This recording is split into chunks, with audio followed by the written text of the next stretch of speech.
Well, on a more positive note, I want to talk about the South Carolina-Clemson rivalry, and you went 3-0 in that rivalry. Didn't never lost, Suckers. never lost to the Tigers. I know being from the state of Georgia, I don't know how familiar you were with it, but just talk about that rivalry again, going 3-0 against Clemson, and really, I mean, all 3 years you were there. I know you didn't necessarily play in the '09 game because you were redshirting, but all 3 years you were there, you guys smacked them. I mean, they were not close games, really, any of the three.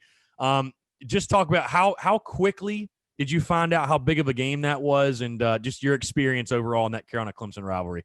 Well, again, that redshirt year kind of helped me just see Mm, everything from afar and figure out right, what the tradition and the program was about. So 2009, I didn't get to play, but of course, this is my team. I'm happy we won, but right. of course, I wanted to contribute. Like, I'm South Carolina to the death now, so let me get in. But that 2010-11 season, when we first got to play them, I felt like what? This this this what y'all talking about? This is the Clemson y'all keep hollering about. All right, let's handle it. Like, that's what I felt like when I got to him, and I could not wait.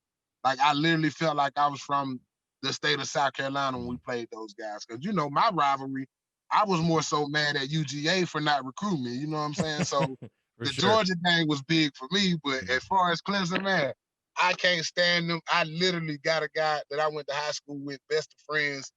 He graduated from Clemson, and every day I get the chance to tell him how much they suck. I don't care if y'all winning national titles or not. I'm gonna tell you. Hey, I'm you gonna went tell and you earned that, right? Because you went undefeated against them. you exactly, Yeah, and that's what I throw in their face every yeah. single time.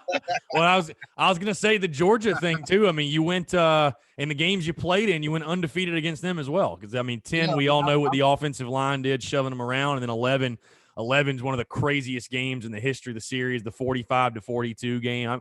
I'm sure 11 for you going to Athens had to be awesome to go get the win there. oh yeah, man.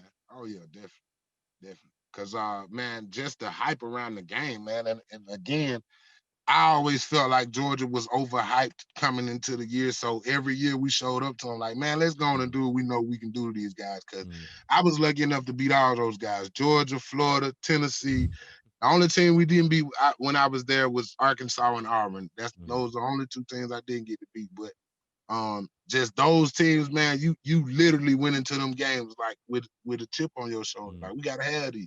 Was there any specific moment in the Carolina Clemson? Because I know that, I mean, again, it doesn't even matter the opponent, but in the trenches, it gets dirty. I mean, it's a car crash every single play. Are there any moments from the Carolina Clemson games that stick out for you, like trash talking? Because I mean, Clemson had some fairly decent defensive linemen during that span, but I mean, again, for you guys, it just didn't matter. I mean, you guys bullied them, pushed them around. Was there like any specific moments that stick out to you that you were like jawing back and forth with the guys, or you and your Yeah, offensive linemen were going at them, or what? and come on, man, we had Terrence Campbell and me. Know we was gonna do some trouble. But that first year, what was that? The year we went to Clemson, that was 10. my year. The year we went there. Now, this is probably on film. The first play of the game, Brandon Thompson gave me that work. I gotta give it to him, and he talking. I'm like, okay, but I'm guessing he think we just gonna fold up. So we took and drove his ass 5, 6 yards back, dumped him on his neck, and we back talking. Like, that's the type of rivalry it was. If you got us, we was gonna definitely get you back. But 9 times out of 10, we were doing the get.